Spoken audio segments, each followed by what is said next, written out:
democratic norms today is the issue of digitalization. So there's my screen. I'm going to make it. I'll try and keep my presentation to about 40 or 45 minutes so that we can have some time at the end for questions and answers. So keep your questions on hand, and I hope to hear from you all at the end of this quick presentation. So digitalization and the crisis of democracy. This is we're going to be following the work of a philosopher and a sociologist, a cultural critic by the name of Byung-Chul Han. His name is obviously, he's Korean by birth from South Korea, but he has spent the last 40 or 50 years living, writing, and working in Germany. And he's one of especially here in Latin America where I live, he's has a huge following of people who are critical of the digitalization of our world. And one of the things that Han, he's written over 30 books. He writes very short kind of pamphlets, but he's very critical of the ideas of the digital nature of our world, and what are the effects of this increasing digitalization, right? This emphasis that all of us have on using smartphones, on being connected. Like Dr. Velson said, there's obviously some great benefits to that. I would say that one obvious benefit is the fact that we are all here this morning from several different countries, different parts of the world, hopefully sharing a dialogue, debating certain ideas, which, as we're going to see today, I think is fundamental to the process and the praxis of democracy. However, if you look at the data, if you look at what is occurring in the democratic process, right? How we come to decisions, how we inform ourselves. Byung-Chul Han is very critical, and he says that, as we're going to see, his thesis is that we are moving away from democracy and into what he calls an infocracy, or an information regime. And I want to talk about that. So the summary for class is I'm going to briefly introduce Byung-Chul Han, who is he, some brief biographic information. And then I want to take a look. In 2022, he wrote a book called Infocracy, The Crisis of Information to the Practice of Democracy.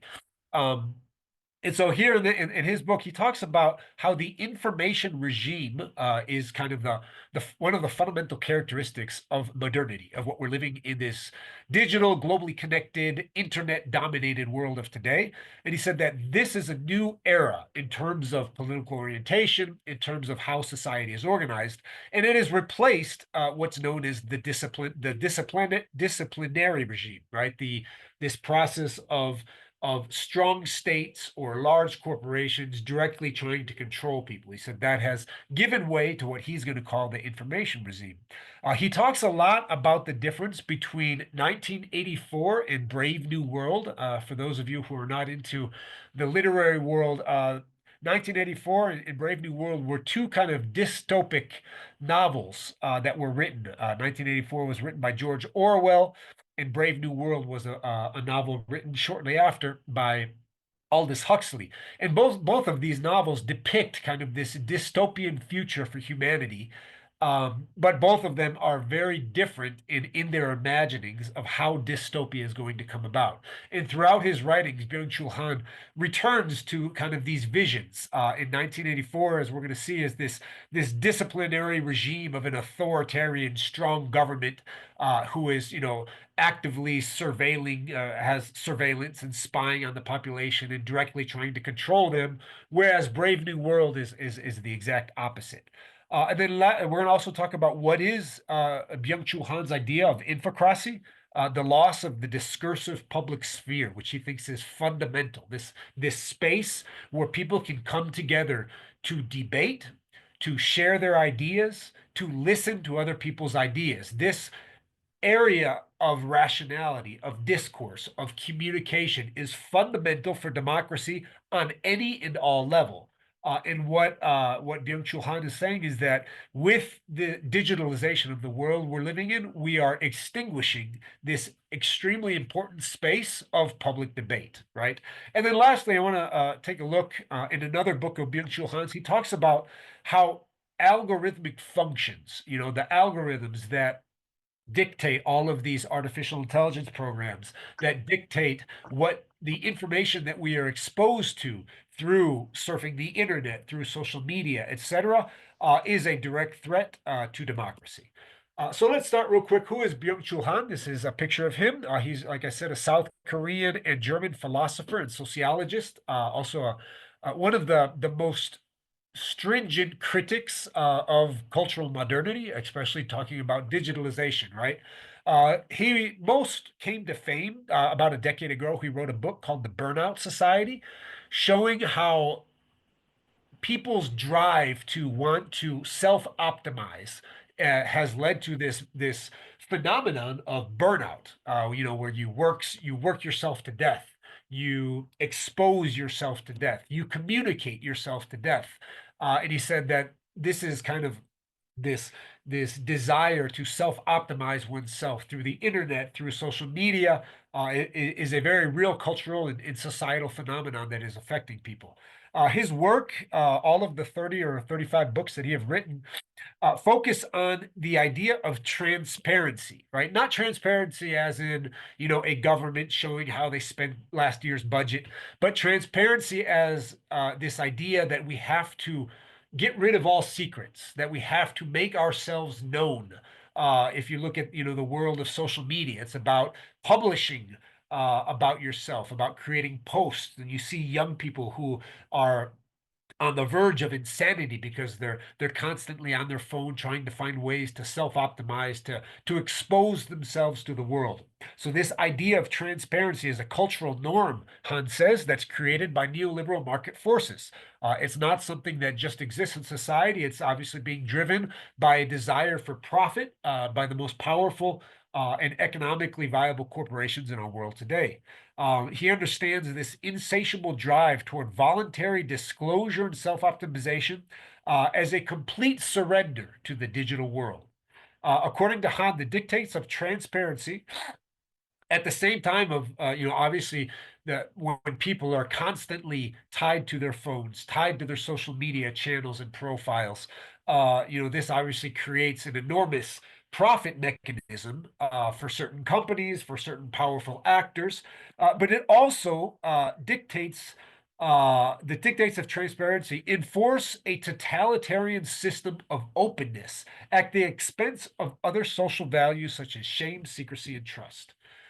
Like I mentioned, one of the things that Hans says throughout his writings is that in the past decades, our society, our culture, has undergone a massive transition from the disciplinary regime to the information regime, right? So if you go back to the Cold War era, we talked about democracy versus communism or free markets versus socialism.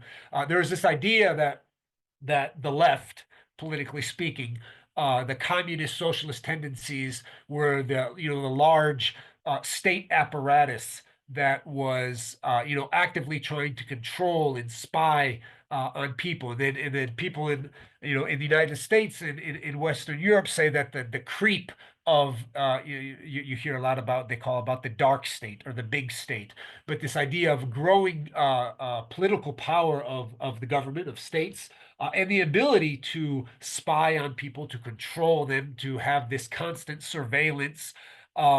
But what Hans says is that this extinguished, right, with the fall of the Soviet Union in 1989 and the loss of strong states, has been replaced by the information regime, and that doesn't mean that surveillance is not ubiquitous, that we're not continuing to be spied upon. But he said one of the big difference between the disciplinary regime and the information regime is that in the disciplinary regime, you had people hired by, bureaucrats, government authorities, trying to actively spy on people in order to capture information, to gather data, to control people's bodies, to control their labor, right? With the information regime, the surveillance is still there, but we offer it freely, right? The cell phones that every one of us have in our pockets are the most ubiquitous surveillance machines anywhere. If you think about, Stalinist spies never had access, to the amount of information that one cell phone gives up every day, every hour. A cell phone that we carry in our pockets, has a GPS coordinates all the time. People can know exactly where we are every time we surf the web. That information is uploaded on data. The cookies on the websites, the social media profiles, the algorithms, the micro targeting, the cell phones that we carry in the pocket, that most people have in their pockets, and the use of that essentially exposes us directly to direct surveillance, right? On a level that was never even dreamed of by the most authoritarian communist regimes that you can imagine, right? But what Han says is that the difference is that the information regime of today is freely offered. Nobody obliges us to do it. We do it willingly, right? Um, so going back to the disciplinary regime, historically, Han says the disciplinary regime of a strong authoritarian state or a strong corporate interests. So you can have a disciplinary regime both in a communist strong state apparatus and then also in a free market with a small government but very, very strong, powerful corporations, he says. Where this authoritarian structure sought to exploit the bodily energy of people through capturing our work and our labor.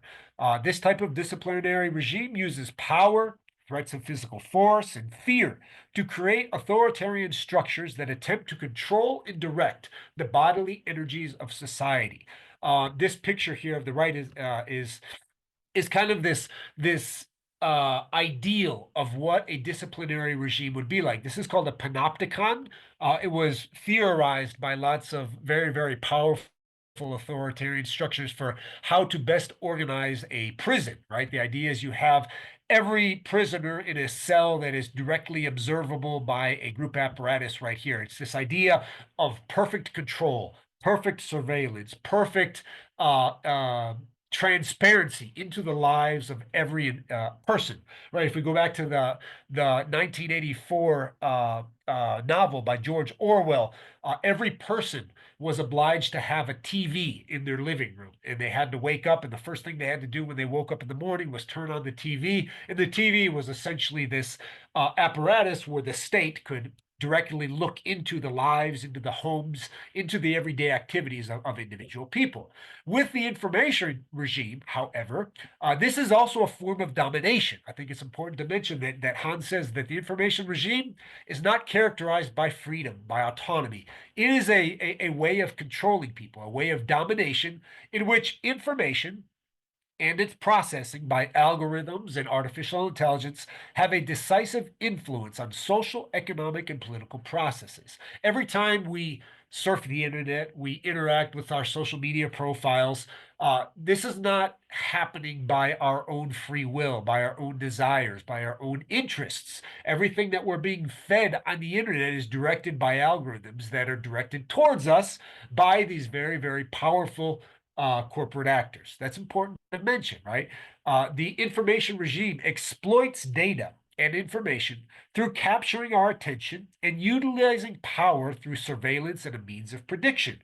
What Han says is this idea of the panopticon, right? This idea of this total surveillance, this ideal of how to organize a prison system that could then be translated to society. We enter into the panopticon today, right? And we do so by digitalizing every aspect of our lives, right?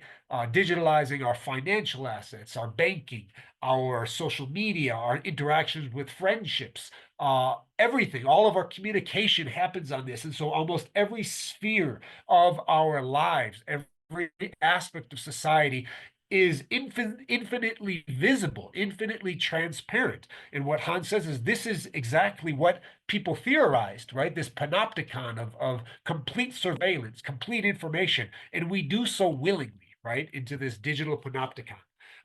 Michel Foucault, one of the most famous philosophers of the 20th century, wrote about the panopticon. He said the panopticon, this idea of complete surveillance, must not be understood as a dream building. It's not just about how best to control prisoners, he said. It is the diagram of a mechanism of power reduced to its ideal form. right? So power structures, whether they be corporate interests, whether they be strong central governments, want power, right? And the best idea of power is direct, complete surveillance, having the ability to see into the private lives of everybody at every time. And the digitalization of our society is a path towards that. I think that's important to mention, right? Some other differences that Byung-Chul Han mentions between the disciplinary regime and the information regime. First of all, the disciplinary regime relies on structures of confinement, right? It's more of this top-down physical control, right? So you think about, Soviet communism and all of the gulags of spying on people, and if somebody was seen to be a threat to the state, then the state would confine them in these concentration camps, right? The information regime, on the other hand, relies on completely open networks. Facebook, Twitter, Z or X, Instagram, all of these social media channels where we are encouraged and motivated to self-optimize, to disclose all of our secrets, right? To be completely open to the rest of us. And as we are encouraged to do that, as we do that, we get these obviously these dopamine hits in our minds. These programs are designed to capture our attention, to make us feel good about getting likes or about having more friends on social media. But as we disclose ourselves, that information becomes open, becomes available, becomes accessible to those in positions of power. With the disciplinary regime, visibility or legibility happens through secret surveillance, right? People produce and expose themselves, right? Sorry, this should go over on this other side here. Whereas in the information, visibility and legibility happens through data optimization, data collection, willing individual collaboration in digital and algorithmic surveillance. We produce and expose ourselves, right? We do so willingly, right? And we enter into this surveillance state, into this authoritarian structure because it gives us bells and whistles. Lastly, people naturally hate disciplinary regimes, right? Nobody likes being told what to do, right? Nobody likes, a strong authoritarian leader saying that you have to do this, you have to do that.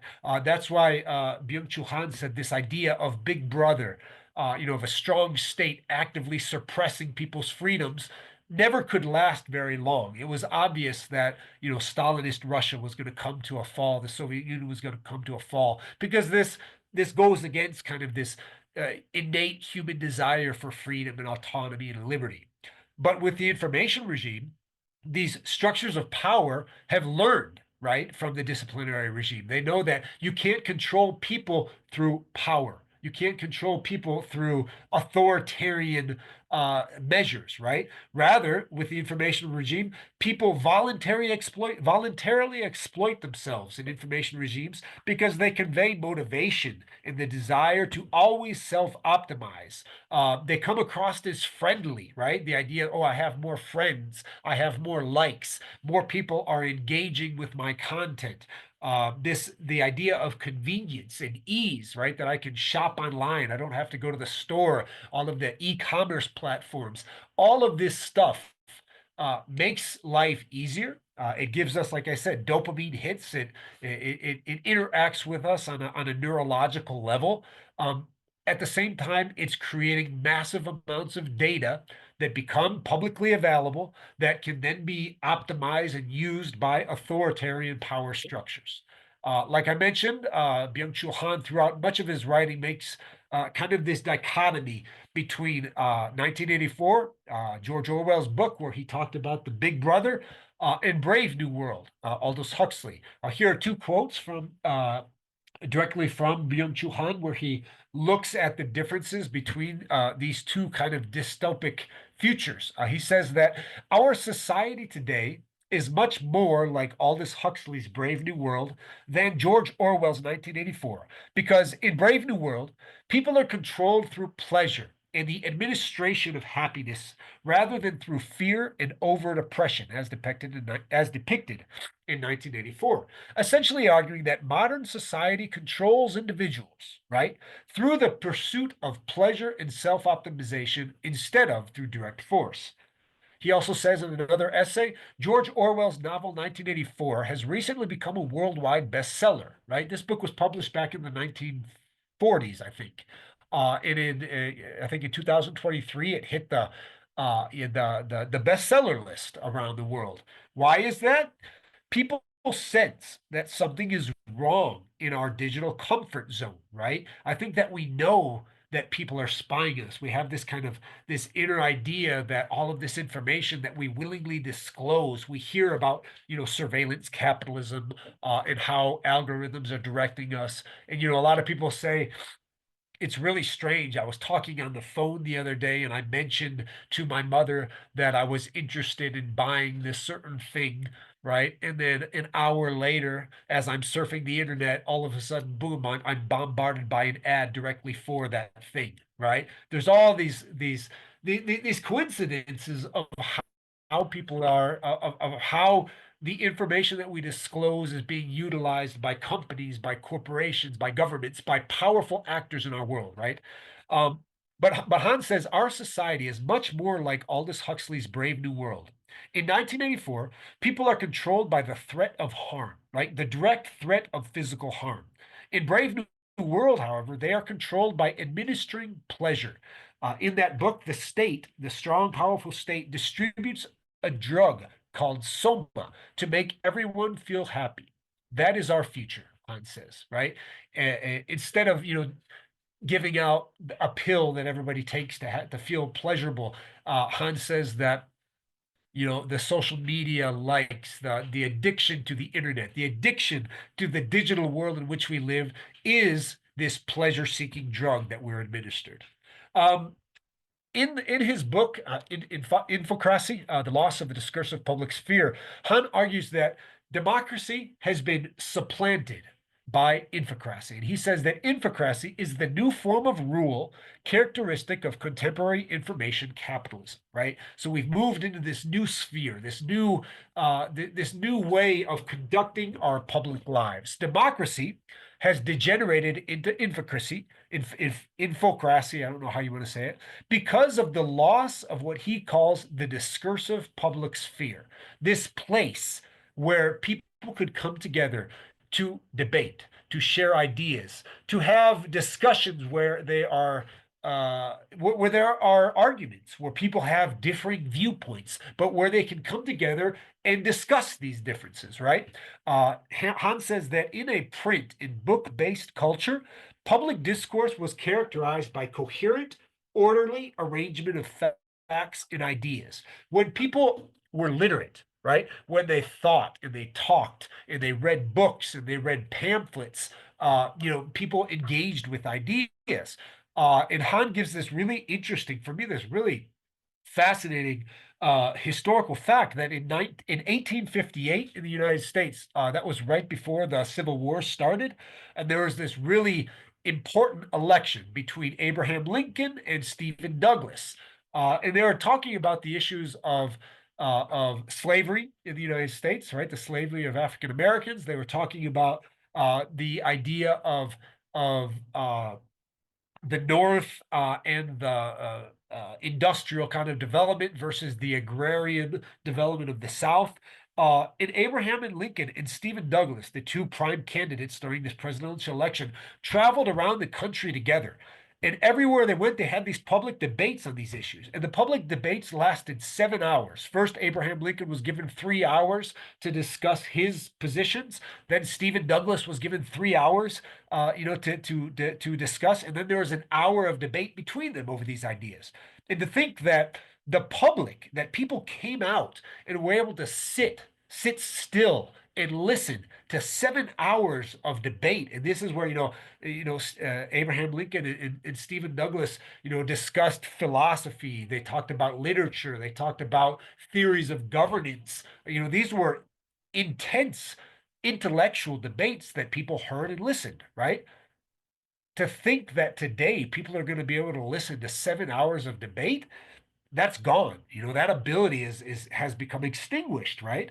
Um, so yeah, Han mentions that as we have moved, that we've moved away from this discursive public sphere. And he said that the first kind of degeneration of this public sphere of debate, of interacting with ideas, started with what he calls mediocrity, right? TV culture, right? So we went from a book culture, a literacy-based culture, to a TV culture where people are reduced to spectators that need to be entertained, right? And kind of the prime example of this in the United States politics was back in the 1960s. John F. Kennedy and Richard Nixon had the first public kind of televised TV debate, right?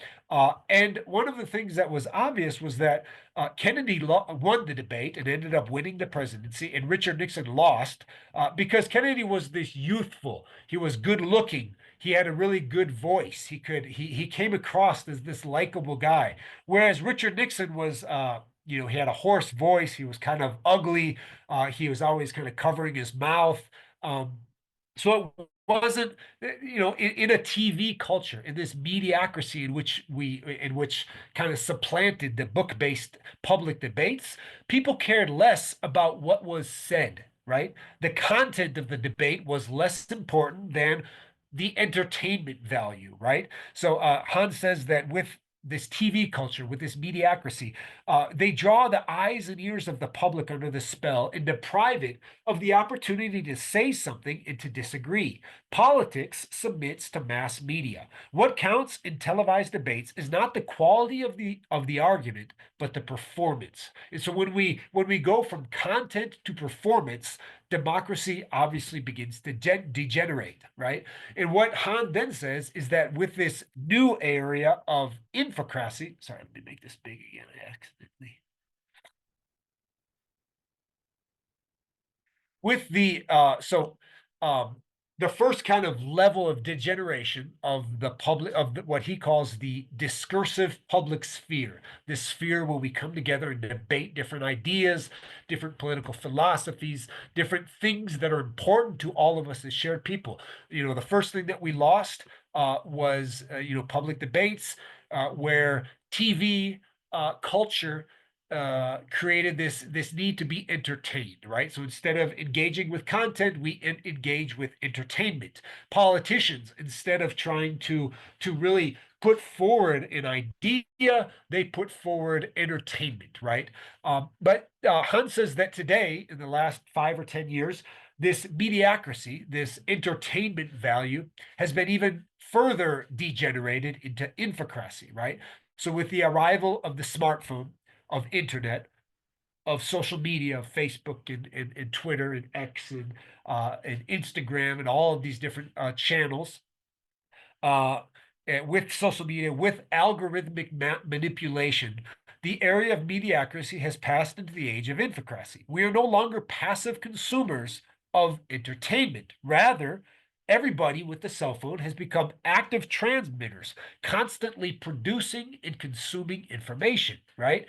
We've moved beyond the media into the era of influencers, right? Where every person has now become a broadcaster, right? Every person who has a cell phone is there to share their ideas, to share information, to share data. And what happened is that communication, Han says, has become a form of addiction, right? We are compelled, almost by compulsion, to ensure that we remain in a state of immaturity, right? And he says that maturity, in terms of developing ideas, is about finding the time to engage with an idea, right? If we go back to this idea of these public debates, you know, to make a political decision about which president to elect, people sat still for 7 hours of intense debate, right? Now we're bombarded by 15-second infomercials, right? By these algorithmically manipulative campaign ads that show up in social media, by these 10-second media clips that come across us, right? Where we're supposed to try and make a political decision based off of a 15-second media clip that might have been created by an influencer or by an algorithmic robot. right? We really don't know where our information comes from. In this bombardment of constant information in the area of in the era of infocracy makes it impossible, Han says, to really come together and devote the time to thinking about shared issues, right? Instead of amusing ourselves to death, which is, Neil Postman was a famous author who back in the 1970s said that, in the era of the TV culture, we are amusing ourselves to death. And Han actualizes this statement by saying that today we communicate ourselves to death, right? So what infocracy is the age of influencers, algorithmic bots, this constant barrage of information, of fake news, right? Today with the advent of artificial intelligence systems, people can create completely false narratives, right? And they bombard people, and people believe it. They believe it precisely because there is so much information, so much access to constant information that we lack the ability, the discernment, and the time to really interact with this information, right? Our attention spans are captured and are infinitely dispersed rather than directed towards political issues relevant to all of society, right? Back in the day of Abraham Lincoln and Stephen Douglas, they debated about central issues: democracy, industrialization, agrarian issues, right? Things that everybody cared about that were essential to the public sphere. Today, we're there are no central issues. It's people come up with these identity politics issues that are bombarded. The compulsion to acceleration that is inherent in information means that time-intensive cognitive practices such as knowledge, experience, and insight are pushed aside. What people who are involved in creating content on social media and on the internet, they don't care if their idea is a good one or not, right? It's about virality, right? How to create this viral video, this viral Facebook post, right? So you can have 1 million people interact with your content, right? But that lasts. It's fleeting. It lasts for a day. People don't sit with that, don't think about that, don't reflect on that, right? This idea of really diving into bait is gone, right? So information today, the information society today is very short term, and it is not conducive to democracy because Han says democracy takes time. Right? We have to come together. We have to debate. We have to argue. We have to listen. Right? We've lost that ability in the information world of today. Rational decisions, Han says, require long term perspective. But today, we have regressed from firm attention to 7-hour debates to 10-second sound bites on social media. All of this together, right? The degeneration from the public sphere to mediocrity and entertainment to the constant bombardment of information and algorithms and robots and fake news is, Han says, the most potent threat to democracy. In this bombardment of information, our constant interaction with the internet allows companies and governments to use psychometrics. Right? Psychometrics is an important word that I think everybody should know. Psychometrics are data-driven creation of individualized profiles. So smartphones that we carry around with are psychometric recording devices that everybody feeds hourly, sometimes every minute, with all type of data and information. Every time we surf the internet, every time we buy something, every time we search for something on Google, that information is used so that powerful governments, powerful social media companies, powerful technological companies can create an individualized profile of each and every one of us, right? This profile is then used in the political world for psychopolitical marketing, where bots and algorithms and powerful actors personally tailor political ads likely to affect our political leanings. This is called micro-targeting, right? There was billions of dollars poured into micro-targeting ads during the recent U.S. election, right? So on both sides of the political spectrum. The idea is that instead of discussing issues that are important to the public sphere, we create these individualized profiles. So if they see that on my Facebook I give certain likes or my Google searches, then they tailor, political ads that the algorithms, that the bots, that the artificial intelligence systems think might be important to me, right? So what happens is, micro-targeting can also include fake news, manipulative political ads. The problem is that every individual person receives different messages, right? So the public sphere is invariably fragmented. Instead of debating central issues that affect all of us today, everyone is fed these individual kind of political messages that are disparate, that are fragmented, and the public sphere dies, right? What Han calls the communicative, rational public discourse is gone, right? It's all about individual things that the bots feed to us, right? It is no longer the better argument that wins politically, but the more intelligent algorithm that prevails, right? Abraham Lincoln won the election in 1858 because he had a better argument against the evils of slavery, right? And he won, right? But today it's not which politician has a better argument, has better ideas, has a more cohesive, rational idea about how to direct society. Rather, which party, which power structure has the more intelligent algorithm, right? So we've gone from better argument to better performance during the TV era to who has the better algorithm, right? Democracy, Han says, takes time. It requires a public with shared interests. In an infocracy, however, the constant bombardment of information fractures time, fractures our attention, and the personalization of the internet shrinks and limits our life world while disintegrating democracy, right? So those are the threats to democracy that Han sees in the digital era, right?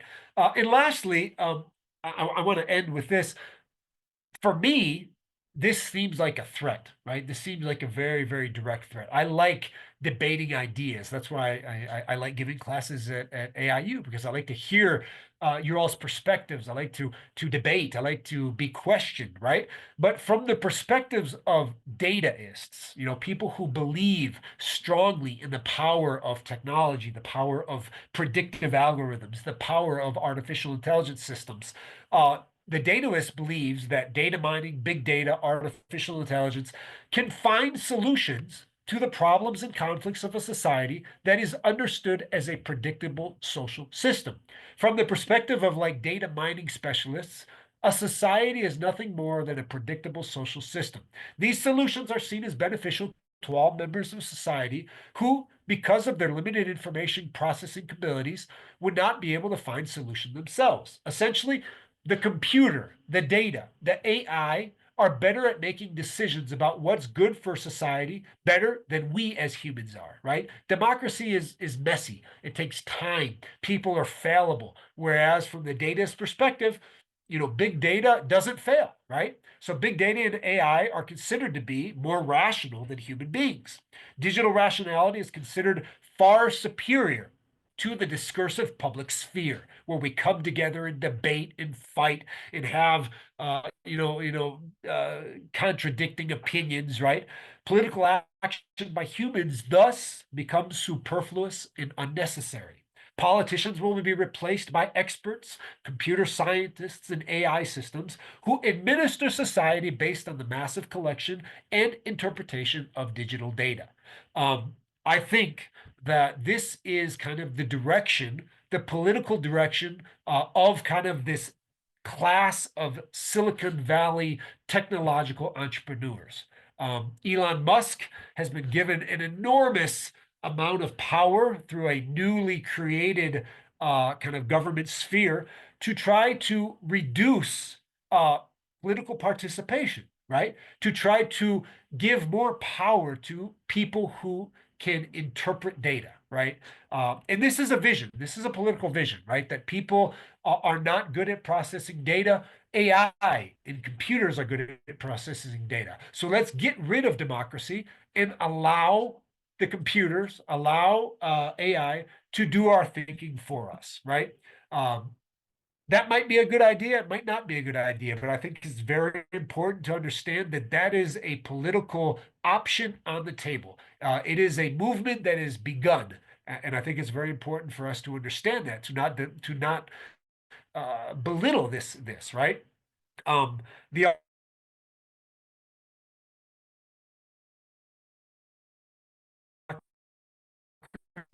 democracy is based on the autonomy and the freedom of the individual, right? The ability of every person to formulate their own ideas, right? Through thinking, through discussion, through debate. At the same time, political debate muddles our political process because human beings are messy, disorderly creatures. We have different ideas, we have different experiences, right? So the question I want to leave us with is, do we as a society prefer the streamlined political efficiency of being reduced to data providers managed by autocratic artificial intelligence algorithms? Or do we prefer the sometimes messy autonomy of being creatures seeking to live in a shared world? Right? I think that's one of the most important questions that we have on the table when it talks about, when talking about how democracy is going to evolve in the world we live in today. How is democracy going to survive this era of digitalization and of constant bombardment by information? So I will go ahead and end my presentation right now, and I would ask Dr. Velson to, oops, hold on, to open up the space for questions, experience.